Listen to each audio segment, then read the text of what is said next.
नमस्कार मित्रांनो, ठरलं तर मग या मालिकेच्या आजच्या भागात आता अर्जुन हे महिपच्या गॅरेजपर्यंत पोहोचताच नागराज आणि प्रिया दोघजण मिळून आता महिपला त्याच गॅरेजमधून बाहेर काढण्याच्या प्रयत्नात आहेत. परंतु तेवढ्यातच तिथे अर्जुन आणि पोलिसांनी छापा टाकताच नागराज आणि प्रिया दोघजण चांगले अडकलेले आहेत. आता जेव्हा महिपला अर्जुन पकडणार आणि पोलीस छापा टाकणार तेव्हा मात्र आता नागराज हा पोलिसांच्या चौकशीच्या दरम्यान कशा प्रकारे नागराजला अडकवणार आहे आणि अर्जुनच्या म्हणण्याप्रमाणे जेव्हा आता महिप पकडला जाणार आहे तेव्हा मात्र आता नागराज आणि प्रिया दोघांचीही वाट लागणार. त्याच दरम्यान आता सुमन आणखी काही सत्याचे उलगडे आपल्या समोर करणार आहे. ते नेमके पुढे काय असेल हे आपल्याला आजच्या या भागामध्ये पाहायला मिळेल. त्यामुळे व्हिडिओ अगदी शेवटपर्यंत नक्कीच बघा. तर मित्रांनो, आतापर्यंत आपण मालिकेत पाहिलं की सायली आणि अर्जुन हे दोघ जणही महिपच्या गॅरेजपर्यंत पोहोचलेले आहेत.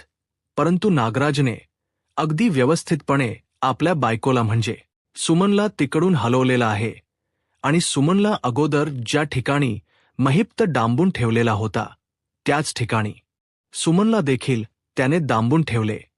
आणि त्याचप्रमाणे प्रिया आता नागराजची मदत करण्यासाठी अगदी वेळेवर धावून आलेली आहे. आता दोघ जणही महिपला त्या गॅरेजमधून बाहेर काढण्याच्या प्रयत्नात, परंतु तेवढ्यातच तो आता जोरात ओरडण्याचा आवाज करतो. त्या दोघांच्याही तावडीतून सुटण्यासाठी तो स्वतःचा बचाव करण्यासाठी ओरडतो. आणि पण नागराज म्हणतो की प्रिया, अग याचा कसा आवड, ह्याने जर काही जोरात ओरडला तर आपली वाट लागेल म्हणून. आता प्रियाही त्या दोघांनाही अगदी मदत करतच पुढे पुढे नेत असते. आणि अर्जुनला तेवढ्यातच आवाज जातो आणि त्याला आवाज गेल्यानंतर तो बघतो की हा तर आवाज आहे पोलिसांचा, म्हणजे त्या सायरनचा आवाज. आणि पोलीस इथपर्यंत पोहोचले देखील. आता नागराज आणि प्रिया पुरते घाबरतात आणि नागराज म्हणतो, प्रिया लवकर चल, जर काहीही होऊन या सगळ्या गोष्टीत आपल्याला अडकवलं तर मात्र आपली वाट लागेल, आपण पकडले जाऊ आणि आपली वाट लागेल ती वेगळीच. त्यावेळेला मग प्रिया आता त्याला घेऊन बाहेरच्या साईडने जायला निघते. नागराज काका, इथून कुठून मागून जागा असेल तर बघा. तेव्हा नागराज म्हणतो की हो, इथून मागून जागा आहे, पण हा महिप हल्ला पाहिजे. तेव्हा प्रिया आता महिपला धमकी देते की तुम्हाला जर साक्षी सिक्रेट ठेवायचं असेल तर आमच्याबरोबर गपचूप चला, नाही तर तुमची वाट लावेन. आता साक्षीच नाव काढल्याबरोबर महिप हा तिथून हलणारच असतो. आता महिप हा तिथून हलायला लागतो आणि पटापट ते मागच्या बाजूने पळून जातात. नंतर मग अर्जुन, सायली हे पोलिसांबरोबर आतमध्ये शिरतात. सायली म्हणते की अर्जुन सर, याच बाजूने आवाज आला होता, म्हणूनच आता सायली आणि अर्जुन हे दोघ जणही आतमध्ये जातात. त्यावेळेला त्यांना दिसतं की तिकडे समोर कोणीही नाही आणि परंतु दोन रश्या बांधलेल्या दिसतात. तेव्हा अर्जुन सायली ठरवतात की हे कदाचित दोघेजण म्हणजे कोणाला तरी बांधून ठेवलं होतं. इथन आवाज आला होता, याचा अर्थ असाच झालाय की इथे कोणीतरी होतं. आता साक्षीच्या बद्दल बोलून प्रियाने महिपच तोंड मात्र पूर्णपणे बंद केलेलं असतं आणि दोघ जणही जंगलाच्या बाजूने निघून तिथून पळून गेलेले असतात. आणि पुन्हा एकदा महिपला ते त्याच ठिकाणी आणून सोडतात आणि ज्या ठिकाणी सुमनला सोडलं होतं त्याच ठिकाणी पुन्हा त्यांना आणून सोडावं लागतं. आता नागराज त्याला तिकडे आणून ढकलतो आणि म्हणतो की इथेच राहायचे महिप, तुला समजलं का, आणि हसायला लागतो. तुला काय वाटलं महिप, तू पोलिसांच्या तावडीत जातील आणि आमच्या विरोधात तोंड उघडशील, अजिबात नाही, असं कधीही हा नागराज होऊ देणार नाही, समजलं. तेव्हा मग आता महिप हसायला लागतो आणि म्हणतो की काय नागराज शेठ, तुम्हाला काय वाटतं की तो अर्जुन आणि त्याची बायको असंच शांत बसणार आहेत का? मला सोडल्याशिवाय किंवा मला शोधल्याशिवाय ते शांत बसणार नाही. त्यावेळेला आता त्यांना लगेचच नागराज बोलून दाखवतो की हे बघ महिप, काही झालं ना तरी तुला आम्ही पोलिसांच्या तावडीत जाऊ देणार नाही. तू जर पोलिसांच्या तावडीत गेलास ना तर मग आमच्या दोघांची वाट लागेल, म्हणूनच तुला पोलिसांच्या तावडीत आम्ही जाऊ देणार नाही. तर इथे आता प्रियाकडे रागानेच महिप्त बघत असतो, कारण की त्याला माहीत असतं की प्रिया हात मिळवणी करण्यासाठी पुढे आली होती, परंतु आता पुन्हा ती या नागोबा सोबतच बोलत आहे, त्याच्या सोबतच ती आहे. त्यामुळे आता त्याला खूपच जास्त राग आलेला असतो. तर इथे प्रिया ही नागराजला म्हणत असते की नागराज काका, हे काय केलत तुम्ही, म्हणजे सुमन काकूला पण किडनप केली तुम्ही. आणि आता हा महिप्त, तुम्हाला माहिती आहे का आपण थोडक्यात वाचलो आहोत. जर त्या अर्जुनने किंवा पोलिसांनी आपल्याला पकडलं असत ना या महिप्त सोबत, तर याच्या सोबत आपणही अडकलो असतो, समजलं. तुम्हाला कळत नाहीये. तुम्हाला मी या अगोदरपासूनच सांगत होते की जो काही प्लन कराल ना, तो मला विचारून करा, माझ्याबरोबर करा, परंतु तुम्ही मात्र माझं काही ऐकलं त्यावेळेला. मग आता नागराज म्हणतो की हे बघ, आता बस गप्प बसायचं प्रिया, इथून पुढे जे काही करायचं ते आपण आता मिळून करूया, समजलं. घेतल ना मी तुला प्लनमध्ये इन करून, मग आता गप्प बसायचं. तेव्हा प्रिया म्हणते की तुम्हाला माहिती नाहीये मी त्या म्हातारीला तोंड देऊन कस आलीये ते. ती म्हातारी मला तिकडून निघू देत नव्हती. आता घरी गेल्यानंतर माझं काय होणार आहे ना, माझं मलाच माहीत नाहीये. तेव्हा महिप्त त्या दोघांचेही बोलणं ऐकत असतो. महिप्त म्हणतो की तुम्हाला काय वाटलं की तुम्ही दोघ जणही मला असे किती दिवस दांबून ठेवणार आहात, कधी ना कधी तरी मी सुटणारच आहे ना. तेव्हा मात्र बघा मी काय करतो ते. तेव्हा मग प्रिया म्हणते की हे बघा अण्णा सर, किती काही झालं ना तरीही तुमची मुलगी ही आता माझ्या कॉन्टॅक्टमध्ये आहे.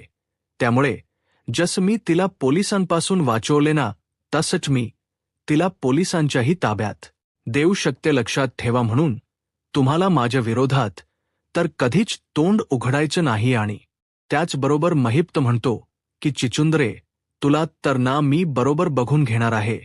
तू मला अगोदर हात मिळवणी करते, नंतर या नागोबा सोबत हात मिळवणी करते, ठीक आहे. तुला माहिती नाही नागराज रे, तुझ्यापेक्षा ही बेकार पोरगी नाही ही प्रिया नाही बबली ही आहे. तीच तर मोठं सत्य मी आता उलगडणार आहे. आता जे काही यांच बोलणं सुरू असत ते सगळं सुमन ऐकतं असते. म्हणजे प्रिया, म्हणजेच प्रियाला तन्वीला बबली बोललं जातंय हे देखील तिच्या आता लक्षात आलेलं असतं. त्यामुळे आता सुमन म्हणते की यांचना नक्कीच काहीतरी गौड बंगाल आहे. हे एकमेकांच्या अंगावर इतके आरोप लावतात आणि या मुलीला, म्हणजे कोण आहे मुलगी ती माहीत नाही, परंतु प्रिया बबली असं नाव घेत आहे. आता तिच्या लक्षात येत असतं की ही प्रिया म्हणजे आपल्या तन्वीबद्दल तर हे बोलत नाहीयेत ना, कारण की तन्वी ही महिप्तला अगोदरपासूनच मिळालेली होती. याचा अर्थ की तन्वी आणि नागराज हे दोघ जणही महिप्त बरोबर नक्की काय प्रकार आहे हे सुमनला आता काही कळायला मार्ग नसतो. महिप्त आता रागानेच तन्वीकडे बघत असतो. सुमनला बाजूच्या ठिकाणी ठेवल्यामुळे तिला फक्त यांचे आवाज ऐकू येत असतात, चेहरे काही दिसत नसतात, म्हणून नख की ती तन्वी आहे की कोण हे तिला काहीही कळत नसतं. तर इथे आता मत तिच्याकडे बघतच राहतो. मग ती म्हणते की काय होणार सर, तुम्ही इथे कशाला बघतायत. तेव्हा तो म्हणतो की का माझे डोळे आहेत, मी बघेन नाही तर काय पण करेन. तर इथे तो म्हणतो की कळते ना तुला, तू काय करतेस ते, तुझे छोटे छोटे छोटे छोटे तुकडे केल्याशिवाय मी गप्प बसणार नाही. प्रत्येक वेळेला तू मला सांगते की मी तुमची मदत करते आणि त्यावेळेलाच तू मला टांग दाखवते.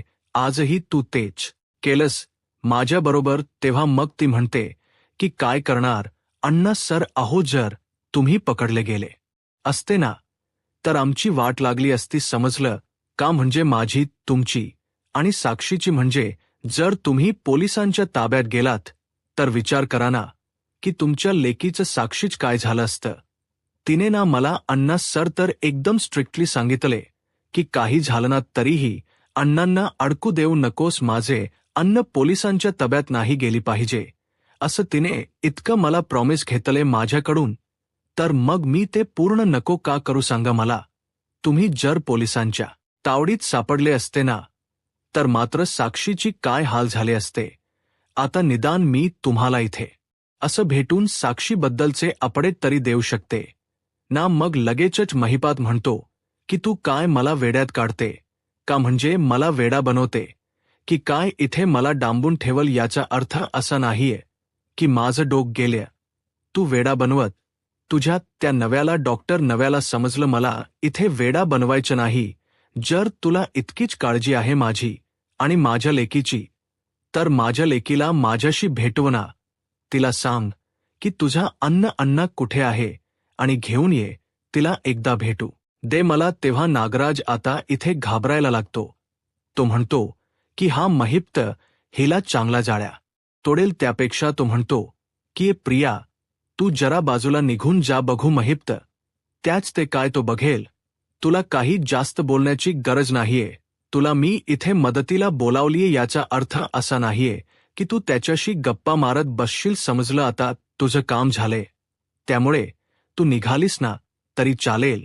तेव्हा आता प्रियाचा आवाज येतो की ओ काका, काय करताय काय तुम्ही, म्हणजे तुम्हाला मदत केली ती माझीच चूक झाली का. तर आता तो तिथून तिला निघायला सांगतो. गपचूप निघ असं म्हणतो. नंतर मग आता महिप्त म्हणतो की नागराज शेठ, आजही तुम्ही मला तिथून उचलून इथे या ठिकाणी हलवलं, ठीक आहे, तुमचे दिवस आहे असं समजा तुम्ही. पण एकदा की माझा दिवस आला त्यावेळेला मात्र तुम्ही दोघेही सुटत नसता. लक्षात ठेवा, बंदुकीतल्या प्रत्येक गोळीवरती तुमचेच नाव आहे. ते तुम्ही नागोबा, तू आणि ही बबली लोखंडे, ही फार उलटे ना. तिचेही सत्य जगासमोर आणायला मी कवी करणार नाही.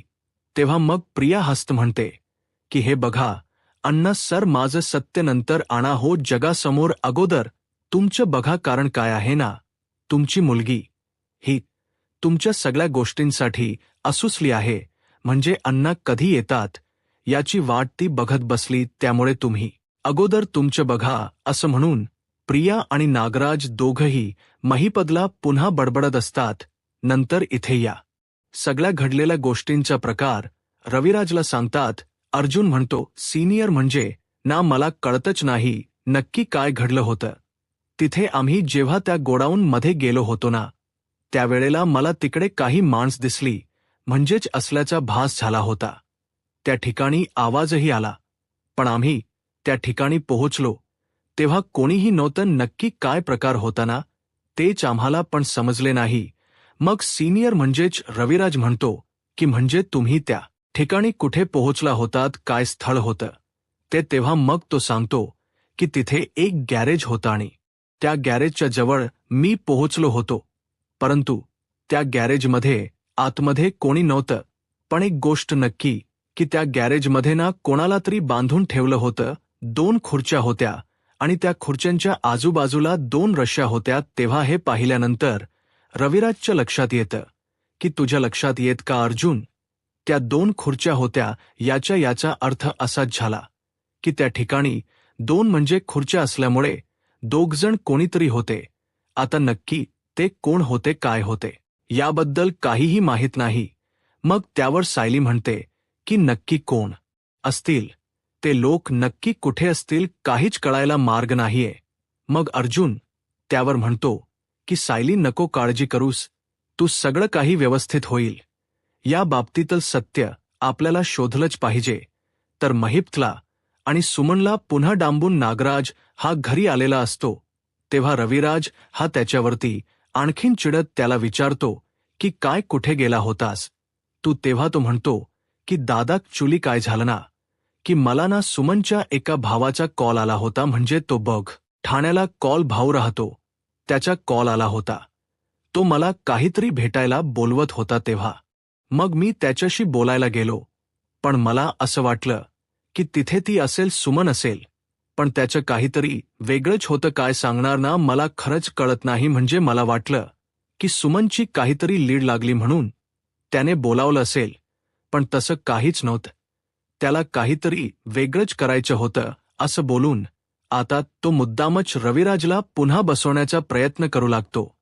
त्यानंतर रविराज त्याला म्हणतो की हे बघ, काही असलं ना तरीही नागराज, तू काहीतरी आमच्यापासून लपवतो.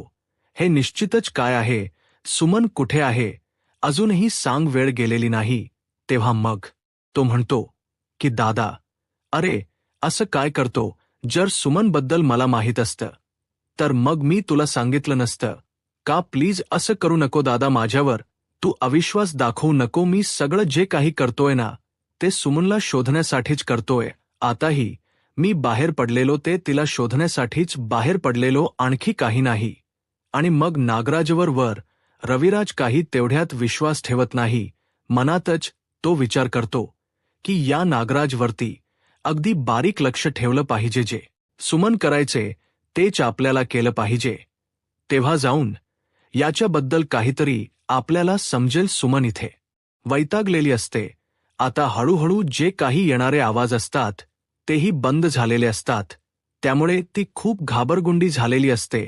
सारखे आवाज देण्याचा प्रयत्न करतो परंतु तिचा आवाज कुठेही जात नाही. तर इथे आता पोलीस हे आजूबाजूला सारखे फिरत असतात आणि मग त्या ठिकाणी काहीतरी झाले. त्यामुळे लवकरात लवकर तिथे पोलीस थांबलेच पाहिजेत. म्हणजे जर पुन्हा तिथे कोणी दिसलं महिप्त किंवा कोणी, तर तिथे पोलीस पाहिजेत. यासाठीच पोलीस त्या गॅरेजवर, म्हणजे जिथे महिप्त जिथून हलवलं होतं त्याच्याच गॅरेजमधून तिथे पोलिसांची पूर्णपणे पहारी असतात. कारण तिथे लास्ट लोकेशन सुमनचा असतो. आणि नंतर मग आता महिप्त हा पुन्हा विचार करत असतो की मी इथून कसा सुटू. इथून सुटलो तर यांची पूर्ण मी वाट लावून टाकेन. तेवढ्यातच आता जे पहारेकरी लेमलेले असतात ते महिप्तच्या गॅरेजच्या बाहेरचे तेच पहारेकरी आता तिथे बाहेर दुसऱ्या गॅरेजमध्ये नागराजने लावलेले असतात. म्हणजे सुमन आणि महिप्त यांच्यावर लक्ष ठेवण्यासाठी ते कुठेही पळायला नको, त्यासाठी हे सगळं केलेलं असतं. मग आता दोघ जणही जे पहारेकरी असतात ते छानपैकी गप्पा मारत बसलेले असतात की तिथून इथे आम्हाला आपल्याला साहेबांनी पाठवलं, पण आपल्याला पैसे वगैरे काहीच बोलले नाहीत अजून. साहेब म्हणजे आतापर्यंत तरी साहेबांनी असं केलं नव्हतं. आपले पैसे वगैरे त्यांनी कधीच बुडवले नव्हते. तेव्हा मग एकमेकांशी ते बोलत असतात आणि म्हणतात की नाही, कधीच साहेब पैसे बुडवणार नाही. तेवढ्यातच इथे आता पोलीस हे विचारत पुढे आलेले असतात आणि ते तिथे एका टपरीवर, म्हणजेच त्या गॅरेजच्या टपरीवरती तो फोटो दाखवतात आणि म्हणतात की या माणसाला पाहिले का तुम्ही. तेव्हा आता ते गॅरेजवरचे जे माणसं असतात ते म्हणतात की हो, म्हणजे या माणसाला ना मी पाहिलं, पण हा माणूस एकटा नव्हता. त्याच्याबरोबर 2 जण होते. म्हणजे एक मुलगा होता आणि एक माणूस होता आणि एक बाई होती. म्हणजे दोघंजण तिकडून जात होते. तेव्हा आता हे ऐकल्यावर सगळे जण बघतच बसतात की याचा अर्थ महिप्तला इकडूनच घेऊन गेलेले आहेत. आता अर्जुन आणि पोलिसांना टीप लागल्यामुळे पोलीस तिथे पोहोचलेले असतात आणि या सगळ्यातच आता अर्जुन आणि पोलीस हे सगळं करायला तयार झालेले असतात. सायली तिथे येत नाही. पोलीस हे अर्जुनला सांगतात की आपल्याला असं वाटतंय की कदाचित इथेच कोणीतरी सापडू शकतं. तेवढ्यातच महिप्त हा तिथून सुटलेला असतो. म्हणजे कसं तरी महिप्तने स्वतःला सोडवून घेतलेलं असतं, कारण की त्याने जी गाठ असते ती अगोदरच लूज बांधल. यामुळे महिप्त तिथून सुटून चाललेला असतो आणि महिप्त निघत असताना नागराज बरोबर योग्य वेळेवर तिकडे पोहोचलेला असतो. आणि काही झालं तरी आता महिप्तच्या बाबतीत काय करायचं त्याला मात्र टेन्शन आलेलं असतं आणि म्हणूनच तो काम करतो की महिप्तला थांबवण्याचा प्रयत्न करतो. परंतु त्या गावात, म्हणजे जे गावात जंगल असतं त्याच्यापर्यंत तो त्याला थांबवण्याचा प्रयत्न करतो, परंतु अजिबातच त्याला सहन होत नाही. आणि तितक्यातच मागून पोलीस आणि अर्जुन येत आहे. ते नागराजला समजत आणि त्याचमुळे त्याच्या मागे न ता नागराजच्या म्हणजेच महिप्तच्या पाठलाग नागराज सोडून देतो आणि एका ठिकाणी बसलेला असतो. तर इथे आता सायली ही टेन्शनमध्ये असते की नक्की काही चुकीचं घडायला नको, कारण शेवटचा टप्पा आहे आणि अर्जुन सरामबरोबर असलंच पाहिजे असा विचार तिच्या डोक्यामध्ये आता येत असतो. तर इथे पोलीस हे पूर्ण जागेने वेढा बांधून ठेवलेले असतात, कारण की काही झालं तरीही पोलीस हे लवकरात लवकर महिप्तला शोधण्यासाठी आता पूर्ण टीम तैनात झालेली असते आणि महिप्त मात्र जंगलाच्या बाजूने देतो. तो नागराज हा त्याला काही लागलेल नसल्यामुळे पटापट पडून बाजूला होऊन जातो, लपून जातो. पण महिप्तला मात्र पटापट चालता येत नसतं किंवा पळता येत नसतं. त्यामुळे तो महिप्तला अर्जुन जाऊन बरोबर अगदी योग्य पकडतो आणि म्हणतो की हे सगळं कोणी केलेस सांग मला. आणि मग दोघांमध्ये आता झटापट सुरू होते. अर्जुन हा महिप्तला मारायला सुरुवात करतो. त्याचप्रमाणे महिप्त आता चिडलेला असतो आणि महिप्त पण त्याच्या खशामधल जे हत्यार असतं म्हणजे जो चाकू असतो तो अर्जुनच्या अंगावरती असा मारतो, म्हणजेच त्याच्यावर चाकूने वार करतो. आणि तेवढ्यातच अर्जुनच्या हातामधून रक्त यायला लागते आणि तो आई अस ओरडतो. तेवढ्यातच इथे आता हे जे काही आहे पोलीस येतात आणि अर्जुन हा त्याच्या पायावर काठी घालतो जेणेकरून पटकन तो खाली पडावा आणि पोलिसांनी पकडाव. म्हणूनच आता पोलीस हे अगदी वेळेवर येतात आणि महिप्तला धरतात आणि त्याला घेऊन चाललेले असतात. अर्जुन म्हणतो की घेऊन जा यांना, अगदी व्यवस्थित समाचार घ्या यांचा. आणि त्यानंतर मग त्याच्या लक्षात येतं की आता पूर्णपणे संपलेलं आहे. अर्जुनला लक्षात येतं की आता नक्की मला कारण कळेल की काय घडलं होतं. आणि या सगळ्याच्या बाबतीत आता अर्जुन आणि साहिली हे दोघेही खूपच निश्चिंत असतात. महिप्त सापडल यामुळे एक वेगळीच कहाणीला स्टोरी येणार असते. आणि मग अर्जुन हे सगळं बोलत असतो की आतापर्यंतची आपल्या प्रश्नांची उत्तर आज आपल्याला सापडणार. नक्की आज आपल्याला कळणार की हे काय होतं. म्हणजे आतापर्यंत महिप्तने आपल्याला फसवलं, पण आता नक्की तो हे सगळं करतोय आणि तो कोणाच्या साथीने करतोय, का करतोय, या सगळ्या गोष्टी आता आपल्याला बघायला लागतील. मग आता त्यासाठी अर्जुनने जेव्हा पोलीस त्याला पकडतात महिप्तला, तेव्हा महिप्तला आता ते कोठरीमध्ये घेऊन जातात आणि महिप्तची चौकशी आता होणार असते. जेव्हा नागराजला आणि रियाला समजत की महिप्त पकडला गेला तेव्हा मात्र त्यांची आता पुरती वाट लागणार आहे. आता हे सगळं नागराजने केलं हे जेव्हा रविराजला समजणार तेव्हा पण नागराज पूर्णपणे अडकून जाणार आहे, कारण की सायली आणि अर्जुन यांनी अगदी योग्य वेळी येऊन सगळ्या गोष्टींना आता वेगळेच वळण मिळणार आहे. महिप्त पोलिसांच्या ताब्यात गेल्यामुळे नक्की हा ॲक्सिडेंट कोणी घडवून आणला होता आणि नक्की हे सगळं काय घडलं होतं, या सगळ्याच्या मागचा सत्याचा उलगडा हा या भागात होणार आहे. महिप्त पोलिसांच्या अटकेत चौकशीत आहे, तर नागराज आता पोलीस हा नागराजांनाही अरेस्ट करणार आहेत. आता पुढे काय होईल हे पाहायला आत्ताच माझा महाराष्ट्र या यूट्यूब चॅनलला सबस्क्राईब करा. धन्यवाद.